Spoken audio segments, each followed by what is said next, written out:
समस्त को praise the Lord नमस्कार। केमिति अच्छे समस्ते मु आशा करुच्ची आपण मैंने भल थे। आदि आपण मैंने मो भिडियो गुड़िक नियमित शुणुंट तेरे बहुत आपण मान को लाभ हो मोर पूर्ण विश्वास अटे। तो आज गोटे आम आलोचना करवा जे गालाती 5 पर्व 16 रु 26 पद पर्यंत। तो यही विषय को मु दुईटी भाग में विभक्त करी पार्ट 1 पार्ट 2। आपण मैंने गोटे शुणला पर आ गोटे शुणले ही बुझीपारे। अर्थात एठारे आत्मा फल एवं शरीर फल विषय आलोचना करा जाए। तो अनेक प्रचार मु शुणी मोर जीवन रे। तो लोक मैंने आत्मांकर फल जहाँ 9टी अच्छी ताहा तमें जदि धारण कर तमें जदि से फल तेबे तुम्हें उद्धार पाइब बोली कहती। किंतु आत्मांकर फल आम धारण करवा ना प्रकृत में यार सत्यता कौन से उपर आम चिंता करवा। तो आम आज देखा 16 पदरु मोहर भाव यही आत्मा द्वारा आचरण कर ताहेले तुमने शरीर अभिलाष पूर्ण करिबो नाही। आत्मा द्वारा आचरण करिवार अर्थ कौन? आत्मा द्वारा जदि जड़े लोक आचरण करिबो शरीर अभिलाष शरीर डिजायर शरीर लक्ष्य से पूर्ण करिबो नाही। 17 पद देखंतु गुरुत्वपूर्ण। कारण शरीर अभिलाष आत्मा प्रतिकूल आत्मा अभिलाष शरीर प्रतिकूल। जेणु यही दुई परस्पर विपरीत। फल तो तुम्हें माने जहाँ जहाँ इच्छा कर सही सब करिपार नाही। तो मु चाहिए आपण माने एठारे दृष्टि आकर्षण करंतु ध्यान दियंतु। समस्त पद प्रकृत में मूल्यवान। ये लिखा होची शरीर अभिलाष आत्मा प्रतिकूल आत्मा अभिलाष शरीर प्रतिकूल। यार माने कौन? यार अर्थ कौन? आम चिंता करवा प्रतिकूल माने कौन? कूल कहले कौन? कूल दीटा अच्छे गोटे वंश को बुझाए आ गोटे नदीर कूल को बुझाए। तो एठारे नदीर कूलर शब्द ये लिखा अच्छी। तेणु नदीर कूल को जब आप देखिए दुई साइड को आपण मैंने ध्यान दिंतु केबे भी देखंतु दुई साइड जो अच्छी नदीर सेपट आ एपट से कूल गुड़िक केबे केबे मिसी पारिबो कि? जेतेबेले नदी बहुची पानी बहुची आ नदीर दुईटी कूल अच्छी से कूल गुड़िक संभावना अच्छी कि केबे ना केबे मिसवा पाई? आपण माने निश्चित उत्तर देबे से माने केबे मिसबे नहीं। कहीं शेष पर्यंत समुद्र को पहुँचवा पर्यंत से माने दुई भाग होइकी थांती। तेणु परस्पर से माने केबे मिसबे नहीं। तो ताकू कूल कह जाए। जो मु सरल करदेवी जे गुटे परसर नदी कूल आ गुटे नदी कूलर पार्श्व को कौन बोली कहवा? प्रतिकूल कहवा। अर्थात मु देखदेवी एपटे गोटे कूल अच्छी एपटे कूल अच्छी मझे पानी जाऊँगी। तो एपटर कूल एपट पाई प्रतिकूल हम एपटर कूल एटा पाई प्रतिकूल हम। प्रतिकूल माने कौन? तार परस्पर से विपरीत लिखाई। तो एपटे भी गोटे कूल जाइए एपटे भी कूल जाइए। तेणु से माने परस्पर केबे मिसबे नहीं। ये निज रास्त चली ये निज रास्त चली एमाने केबे भेट घाट हेबे नहीं। एटा असंभव। तेणु से माने परस्पर प्रतिकूल लिखाई। यार प्रतिकूल सी यार प्रतिकूल सी। तेणु 17 पद कौन लिखाई देखु आपण मैंने मनकर यहीटा हूँ आत्मा यहाँ हूँ शरीर। शरीर अभिलाष आत्मा प्रतिकूल आत्मा अभिलाष शरीर प्रतिकूल। अर्थात शरीर जीवन यापन आत्मा द्वारा हेब ना आत्मा द्वारा जीवन यापन शरीर द्वारा हेब ना। एमाने परस्पर अलग। नदीर दीटा कूल जमी मिसबे नहीं। आत्मा शरीर कार्य और आत्मा कार्य केबे मिसब नहीं। तो आम चिंता करवा यही रहस्यटा कौन? कहीं अनेक समय आम शुणीचु जे आत्मांकर कार्य ए शरीर धारण कले ही जड़े उद्धार पाइब। तल पद देखंतु 18 पद। किंतु जदि तुम्हें माने आत्मा द्वारा परिचालित हो तेबे व्यवस्थार अधीन नुह। कौन कहला आज्ञा माने? तमें जदि आत्मा द्वारा परिचालित हो तेबे व्यवस्थार अधीन नुह।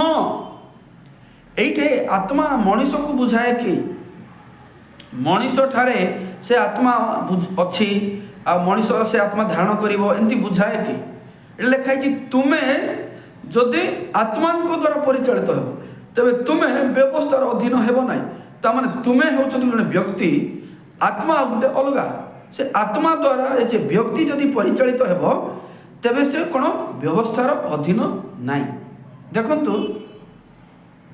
व्यवस्था हूँ प्रकृत में जहाँकि मशांक समय दि जाइला आ पाप कहले कौन जे व्यवस्था लंघन करे व्यवस्था लंघन ही पाप तेणु व्यवस्था किए लंघन करुच्ची समस्ते मनीष लंघन कर व्यवस्था लंघन करुथिबार मनीष आज पापी आउ नरक जीवार डर बंचुची तेबे जो मैंने व्यवस्था अच्छी वाक्य कौन बोली कहूँ से मैंने आत्मा अच्छी कि नाई आत्मा नहांती कहीं आप देखूँ किंतु जदि तुमने आत्मा द्वारा परिचालित हुआ तेरे व्यवस्थार अधीन नुह ताने जड़े व्यक्ति अलग व्यवस्था अलग आत्मा अलग तो आत्मा द्वारा जी अच्छी जो मनीष से व्यवस्था द्वारा अधीन ना जी व्यवस्थार अधीन अच्छी से आत्मा अधीन ना तो आपण मैंने स्पष्ट हूँ आम आत्मा ना आज्ञा मैंने आम हूँ मनीष शारीरिक मनीष पाउल रमी 7 पदरे कहवा अनुसार 14 पद तौक देखा आम शरीर भितर बास करुवा मनीष शरीर आमे ना आम शरीर में बास करूँ तो शरीर कौन से रमी 7:14 अनुसार व्यवस्था जे आत्मिक हम मैंने जानू किंतु मु शारीरिक पापर कृतदास तो आम व्यवस्था भल ये पालिबा दरकार किंतु मु शारीरिक अर्थ कौन मु शरीर में बास करुच्ची तेणु शरीर में किए बास करुच्ची मनीष बास करे तो से मनीष आज स्वर्ग जीवार अच्छी से मनीष किए आपण मैंने जदि मोर गत वीडियो को देखी तेज बुझा सहज हम जे मनीष हूँ आंतरिक पुरुष किए प्राण से हूँ व्यक्ति तेणु परित्राण बा धार्मिकता किए पाइब बाहिक पुरुष कि नाई आंतरिक पुरुष पाइब तेणु आंतरिक पुरुष ए शरीर में थी बहुत कष्ट पाऊँ से जापर ना मुझ स्वर्ग जीवी बा नरक जीवी आउ जो दिन आदम द्वारा जगत में पाप प्रवेश कर दिन ठारू आमर शरीर बा मनीषर शरीर पापरे किणा रमी 7:14 अनुसार शरीर में कौन उत्तम विष बास करे ना जोटा कि आमर रमी 7:18 लिखाई तेणु आम अनेक समय चाहूँ शरीर को नियंत्रण करूँ शरीर के भूल भाल करवा उचित ना किंतु शरीर द्वारा सब भूल हुए से रमी 7 से 23, 24, 21 जो देखिए तो से लिखाई कि से आंतरिक पुरुष ए शरीर बशवर्ती उद्धार पाइबा चाहूँ रक्षा पाइबा चाहूँ तो शरीर जेहेतु माटी रे मिसिब आ प्राण जे व्यक्ति से स्वर्ग को जीव तेणु आपण मैंने ध्यान दिंतु से गालाती 5:19 को आसतु शरीर कार्य गुड़ाक तो स्पष्ट रूपे जना शरीर कार्य गुड़िक स्पष्ट रूपे जना माने कौन जदि आपण कहे अरे बाबू मु तो लंका दे बोली कहली तो लंका एमतीटा कहीं देलु बेसी रागुची खाइबा भल लागू ना जदि आपण मैंने कहे यार अर्थ कौन माने लंका विषय आप जानते कि नहीं आप लंका विषय जानी ना खाई जो राग लगी आपण मैंने टेंशन ही कहते कहीं राग लगेटा लंका देल जो जे लोक देला से लोक कौन कह आज्ञा लंकार कार्य तो जना कौन जना ना लंका प्रकृत रागिब आपण कौन जानी ना कि तो मु कहवाक चाहे शरीर कार्य गुड़ाक तो स्पष्ट रूपे जना यार अर्थ कौन शरीर में ए प्रकार विषय अच्छी आम जाचु कौन कौन व्यभिचार असुचिता कामुकता प्रतिमा पूजा कुहुक शत्रुता विवाद देश क्रोध स्वार्थपरता दलभेद मतभेद ईर्षा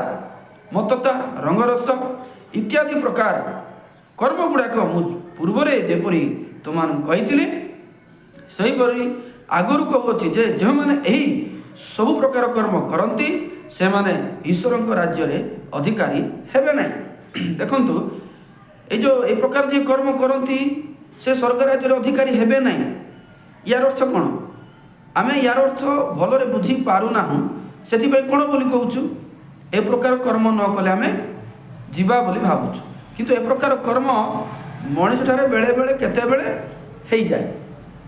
तो ये जो कहते शरीर कार्य गुड़ाक जना मु आपण मानक स्पष्ट करने को चाहूँगी शरीर आज्ञा ए प्रकार मंद गुण द्वारा प्रकृत में भरपूर होगी अच्छी तेणु मनीष स्वर्ग केवे जाई पारबो ना जेहेतु तार शरीर मंद एत मंद से शरीर द्वारा शरीर कार्य गुड़ाक द्वारा से जाई पारबो नहीं।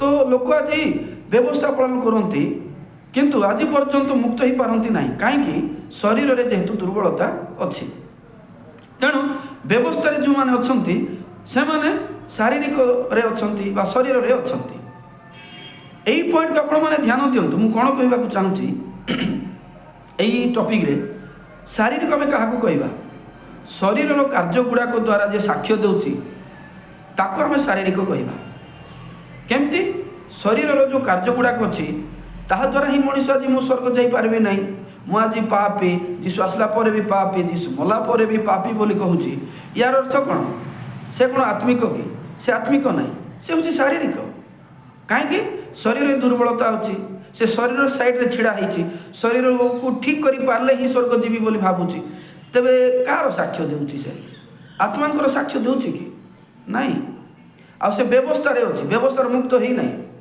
केमती व्यवस्था द्वारा पाप को जानला आ पाप को निज शरीर में नियंत्रण करने चाहूँगी किंतु करें तेणु कौन से ख्रीष्टान लोक मान जो पचारा भाई आप स्वर्ग जीवे कि नर्क जीवे उत्तर कौन हम ना आम जानी आम करूँ आम स्वर्ग जीव बोली कहीपर यार अर्थ कौन से माने शारीरिक से माने शरीर साक्ष्य दिखती शरीर दुर्बलता शरीर में जो मंद विष अच्छी ताहार से माने साक्ष्य दिखती तेणु से शारीरिक कहुए किंतु शरीर में ये कर्म गुड़ाक बंद हेले आत्मिक कहुना मु आपन को पूर्व वीडियो रे यार क्लियर करी जेहेतु वीडियो लंबा हेले शुणापी अनेक समय लोक मानू अलसुआ लगे आज यही विषय मन रखु शरीर में दुर्बलता अच्छी शरीर को नियंत्रण करने कष्ट आउ शरीर कार्य आत्मा विरोधी प्रतिकूल केबे हब ना किंतु जदि आम शरीर साइड रे थाउछु बा